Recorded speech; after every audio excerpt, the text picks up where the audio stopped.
So the four-way bear march refers to 4 different hand positions as you go through what ends up being a bear crawl type position. But for now, we're just staying in place. We're really focusing on what's happening between the finger and the elbow with a tiny bit to the shoulder, rather than introducing a whole bunch of stuff with hips and movement and all that. Really what I'm trying to do is get tension across all my fingertips through the elbow in some different angles. So my first one is gonna be fingertips straight out to the side. Very mellow. This is probably where most people are gonna default, so that's position number 1.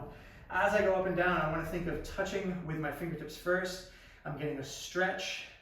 I'm pushing down into the ground until I have a locked out elbow. That's obviously much slower than you might do it in real time, but what I want people to avoid, and so you can see that in slow motion, is just kind of like, I would call this more like penguin walking. Like imagine if I just walked and I had no dexterity through my foot whatsoever. That's what I'm trying to avoid. I'm trying to have a lot of contact and deceleration with the fingertips. Contact, deceleration with the fingertips. As you get better, those can speed up a little bit, but in the beginning, I definitely want you to have this very purposeful contact and avoid clopping, okay? Position number 2 is fingertips straight ahead. You'll notice right away, it's like, oh, that feels a little different. This is getting into my elbow slightly. I might feel a little referral into my shoulder, just depends on what you have going on, but not a whole lot changes. I get my steps each side, and then I go fingertips back.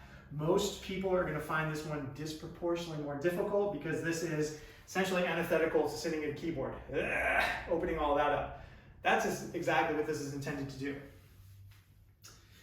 So I get my steps, you can see same thing, using my fingertips, decelerate, using my fingertips, decelerate to a flat hand, and then I go inside. And this one is, if anything, just a bit awkward. We don't spend a whole lot of time here, but again, I can feel this kind of hit a little interesting corner of my elbow. We're hitting as much of the 360 degrees of the shoulder, wrist, and elbow combinations as we can without getting super tedious and being like, okay, turn it an eighth of a turn, turn it an eighth of a turn. Basically getting 4 positions. As far as scaling goes, now I've had folks who, this is too much. Well, we can continue to go backwards until basically, I have no pressure on my hands. I can decide exactly how much is here and then walk it out in time. Whereas this is like, yes, I am fully concentrating my weight down into my hands. Now, let's say you didn't have knee bend, that'd be totally fine. You could go to the wall and you could, I'm gonna stand just to make sure this is in frame, you could do the same thing on the wall. I could get my hand walks on the wall. Naturally, I'll be standing as I do this, but you're gonna have the ability to get that same wrist motion and start to facilitate some strength and tension that goes from the fingertips all the way to the elbow with a little involvement of the shoulder.